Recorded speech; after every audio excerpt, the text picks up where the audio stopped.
श्री कृष्णा। राधे राधे दोस्तों आशा करती हूँ कि आप सब बहुत ही स्वस्थ होंगे, प्रसन्न होंगे। बाल गोपाल की कृपा से आप सब बहुत ही सुखी होंगे और आप सबकी बाल गोपाल की सेवा भक्ति बहुत ही अच्छे से चल रही होगी। दोस्तों, भगवान में निष्ठा होना, भगवान में आस्था होना एक बहुत बड़ी ताकत होती है। भगवान में जब हमको विश्वास होता है तो हमें ये भरोसा होता है कि हमारे साथ कुछ भी गलत नहीं होगा। कभी दुर्घटना या कुछ ऐसा हो भी जाता है तो हमें एक अंदर से मनोबल की अनुभूति होती है कि प्रभु हमें बचाने के लिए, हमें सुरक्षित रखने के लिए हैं, वो स्वयं हमारी रक्षा के लिए खड़े हैं।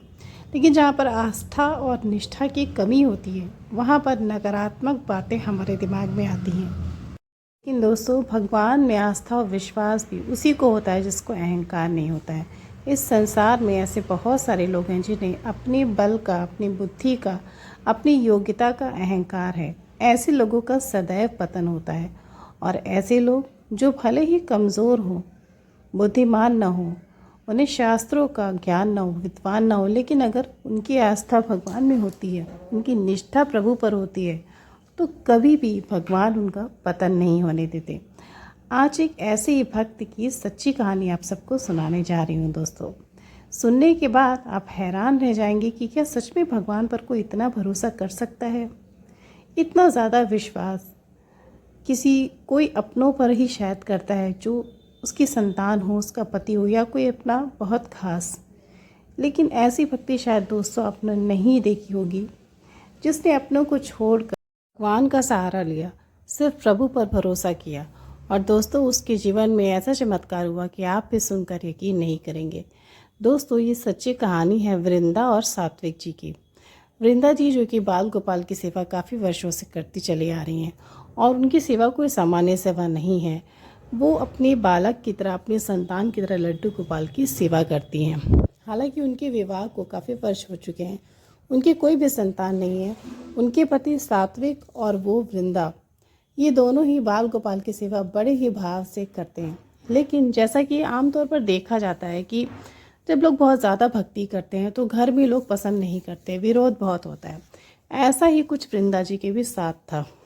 लेकिन भक्ति और भगवान इतनी ज़्यादा उनकी परीक्षा लेंगे, ये तो उन्होंने कभी कल्पना भी नहीं की थी। वृंदा जी बताती हैं कि एक बार वो अपने रिश्तेदारी में कहीं किसी विवाह के उत्सव में बाहर गई थी। वो और उनके पति अपनी ही गाड़ी से, अपनी कार से शहर से बाहर एक शादी समारोह में गए थे। लेकिन दुर्भाग्यवश शादी से लौटते समय उनकी गाड़ी का बहुत ही बुरा एक्सीडेंट हो गया। एक्सीडेंट इतना भयानक था दोस्तों कि उनके पति उसी समय पैरालाइज्ड हो गए और वृंदा जी की आंखों की रोशनी भी सर में चोट लगने की वजह से चली गई। जहाँ पर दुर्घटना हुई वहाँ के लोगों ने उन्हें उठाकर एम्बुलेंस के द्वारा उनके शहर के हॉस्पिटल में भर्ती कराया, जहाँ पर उनका महीनों तक इलाज चलता रहा। वृंदा जी के घर में सिर्फ उनके सिवा उनकी सास रहती थी और बाल गोपाल थे, जिसकी वृंदा हमेशा बड़े प्यार से सेवा किया करती थी। लेकिन वृंदा के एक्सीडेंट के बाद लड्डू गोपाल की सेवा तो दूर, उनके कमरे में झांकने वाला भी कोई नहीं था। बहुत दिनों के थे, ना तो उन्हें किसी ने भोग लगाया था, ना उन्हें किसी ने स्नान कराया था, न किसी ने जल पीने के लिए दिया था। किसी को भी नहीं याद था कि घर में लड्डू गोपाल भी हैं। वृंदा जी हॉस्पिटल में अपने पति के साथ भर्ती रहीं। 2-3 महीने बीत गए, लेकिन उनके पति की स्थिति ठीक नहीं हुई। डॉक्टर का ऐसा कहना था कि रीढ़ की हड्डी में चोट लगने की वजह से उनके शरीर का कुछ हिस्सा जो वो पूरी तरह से बेकार हो चुका था, जो कि कार्य नहीं कर रहा था। वृंदा जी बताती हैं कि उनके सर में इतनी ज़्यादा चोट लगी थी कि उनकी आंखों की जो रेटिना होती है वो पूरी तरह से क्षतिग्रस्त हो गया था और उनकी आंखों की रोशनी लगभग चली गई थी। उन्हें दिखाई तो दे रहा था, लेकिन बहुत ही धुंधला दिखाई दे रहा था। उनका जीवन मानो बिल्कुल पूरी तरह से अंधकार में हो गया था, क्योंकि वृंदा जी और उनके पति दोनों ही बहुत ज़्यादा घायल हो गए थे। बस इतना संतोष था, प्रभु की इतनी कृपा थी कि उन दोनों की महीनों तक हॉस्पिटल में रहने पर वृंदा जी को अपने लड्डू गोपाल की बहुत याद आ रही थी। वो बार बार अपनी सास से अपने लड्डू गोपाल के बारे में पूछ रही थी और उनकी सास उनके पूछने पर बहुत ज़्यादा नाराज़ हो रही थी। वो बार बार वृंदा को ताने सुना रही थी कि तुझे अपने पति की ज़रा से भी फिक्र नहीं, वो ज़िंदगी और मौत से लड़ रहा है, लेकिन तुझे तेरे लड्डू गोपाल की पड़ी है। अगर तेरी भक्ति इतनी ही सच्ची है, अगर तेरे लड्डू गोपाल इतना ही चमत्कार करते हैं तो तुझे एक्सीडेंट से बार बार वृंदा को खरी खोटी सुनाई जा रही थी, लेकिन वृंदा का मन पूरी तरह से लड्डू गोपाल में लगा हुआ था। एक बार वृंदा की इच्छा हुई कि वो अपनी सास से पूछे कि माँ, क्या मैं घर जाकर लड्डू गोपाल की को देख आऊँ या उनकी सेवा कराऊँ। बहुत दिन हुआ मैंने बाल गोपाल के दर्शन भी नहीं किए। अपनी सास से पूछने पर उसकी सास ने उसे बहुत ज़ोर से डांट लगाई कि यहाँ पर रहना तेरा ज़्यादा ज़रूरी है। लड्डू गोपाल की सेवा तो तू जब जाएगी, जब तेरा पति ज़िंदा बचेगा तब तो तू करेगी, लेकिन तुझे अपने पति की ज़रा से भी फिक्र नहीं है, तुझे सिर्फ लड्डू गोपाल की फ़िक्र है। वृंदा अपनी सास को बहुत समझाती है कि माँ, वो मेरे पति हैं, ऐसा नहीं कि मुझे उनकी चिंता नहीं है, लेकिन जो भी भगवान को करना होगा वो ही तो करेंगे। किसे पता था कि ये दुर्घटना हमारे साथ हो जाएगी। ये तो एक होनी थी जो कि हो गई। अब मुझे मेरे लड्डू गोपाल को एक बार देख आने दीजिए, मुझे उनकी बहुत फिक्र हो रही है। वो तो मेरे ही भरोसे हैं, अगर मैं उन्हें भोग नहीं दूंगी तो वो पता नहीं कितने दिनों से वो भूखे बैठे हैं। मुझसे बहुत बड़ा पाप हो रहा है। अपनी सास से वो घर जाने की बहुत ज़िद करती, लेकिन उनकी सास उन्हें घर जाने की अनुमति नहीं देती हैं। एक दिन की बात है दोस्तों, वृंदा के साथ हॉस्पिटल में एक ऐसी घटना हुई जिसने वृंदा का दिल दहला कर रख दिया।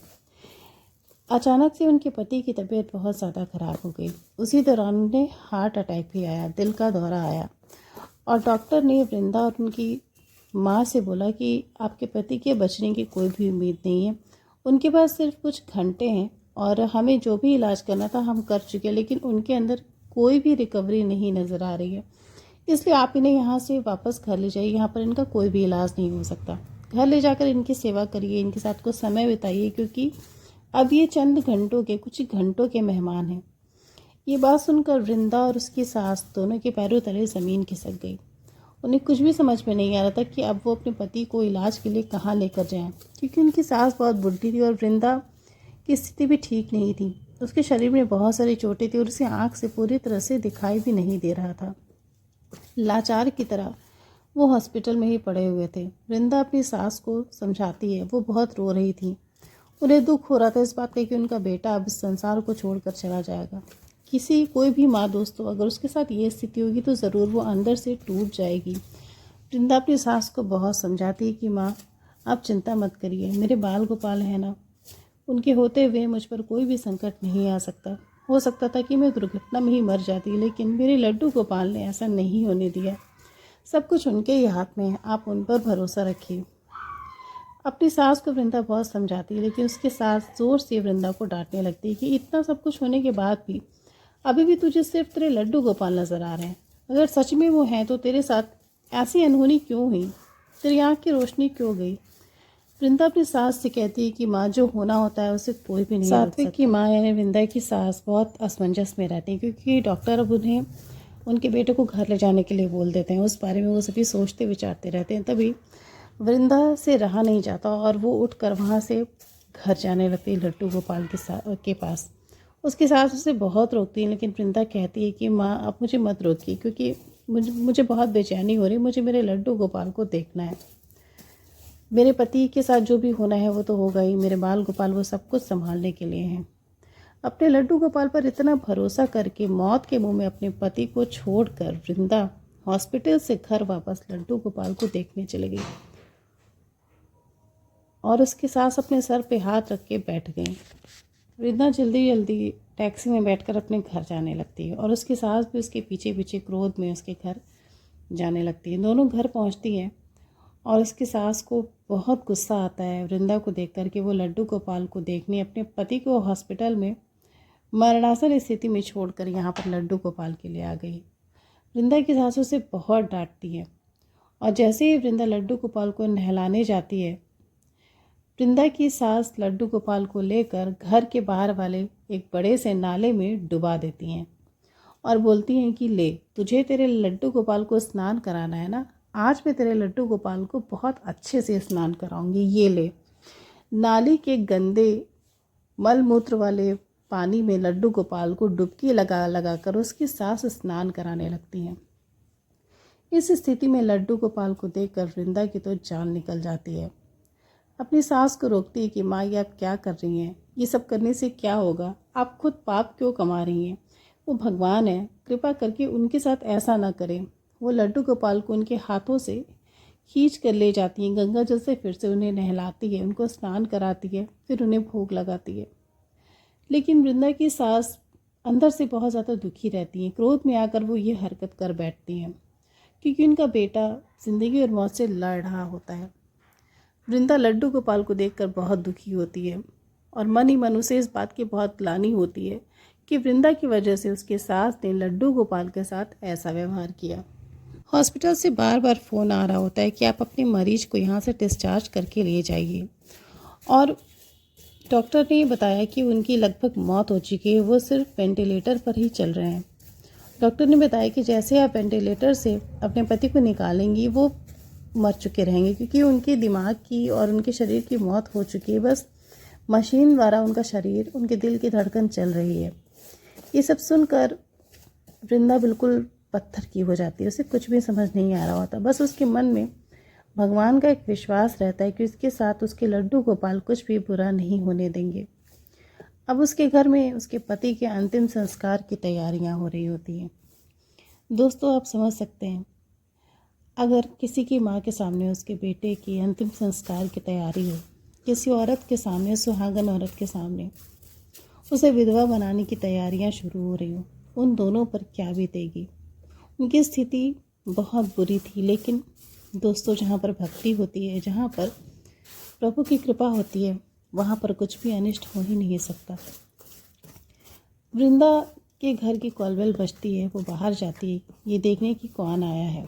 दरवाज़ा खोलती है और उसके सामने उसकी एक सहेली खड़ी रहती है जिसका नाम होता है अनामिका। अनामिका वृंदा से ही मिलने आई होती है।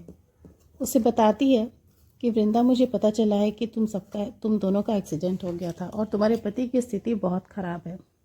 मैं उस वक्त वृंदावन में थी, इसलिए मैं वृंदावन से तुम्हारे लिए वृंदावन की रच लेकर आई हूँ। तुम ये रच ले जाओ और जल्दी से अपने पति के शरीर पर लगा दो।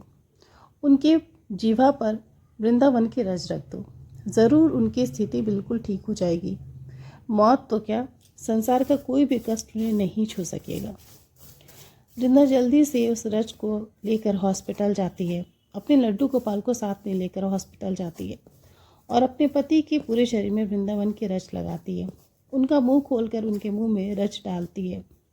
वृंदा के सास और वृंदा स्वयं दोनों बहुत ही निराश होते हैं क्योंकि लगभग उनकी मृत्यु हो ही चुकी थी, बस किसी तरह से उनकी धड़कन चल रही थी। लेकिन दोस्तों, वृंदावन की रच का सेवन करते ही लड्डू गोपाल की ऐसी कृपा होती है कि वृंदा के पति धीरे धीरे ठीक होने लगते हैं। वो कोमा से बाहर आने लगते हैं। वो धीरे धीरे अपनी आंखों को खोलते हैं और सबको पहचानने लगते हैं। डॉक्टर आते हैं और उसके पति को देखकर वो स्वयं आश्चर्यचकित रह जाते हैं कि ये तो एक बहुत बड़ा चमत्कार हो गया जिसकी हमने उम्मीद ही नहीं की थी, क्योंकि हमने इनका इलाज करना बंद कर दिया था। हमें ऐसा लगा जैसे अब इन्हें बचाना हमारे हाथ में नहीं। दोस्तों, लड्डू गोपाल की कृपा से और वृंदावन की मिट्टी की कृपा से वृंदा के पति पूरी तरह से स्वस्थ ही नहीं, अब वो चलने फिरने भी लगते हैं। वृंदा की आंखों की रोशनी पूरी तरह से लौट आती है। सब कुछ पहले जैसा सुंदर और सामान्य हो जाता है। वृंदा, उसके पति और उसके सास तीनों हॉस्पिटल से घर वापस आ जाते हैं। कई महीनों के बाद वो सामान्यतः अपना जीवन जीना शुरू करते हैं। वृंदा फिर से अपने लड्डू गोपाल की सेवा शुरू करती है। उसके पति और उसकी सास भी अब बाल गोपाल की खूब सेवा करते हैं। तो दोस्तों, आपने देखा कि लड्डू गोपाल ने वृंदा के जीवन में कैसे चमत्कार किए। हमारे प्रारब्ध तो कभी नहीं कर सकते, लेकिन जहाँ भक्ति होती है वहाँ अनिष्ट तो हो ही नहीं सकता। वृंदा की जीवन की ये सच्ची घटना आपको अच्छी लगी हो दोस्तों, तो ज़रूर इसे साझा करिएगा अपने मित्रों के साथ और मेरे चैनल को अवश्य सब्सक्राइब करिएगा। राधे राधे।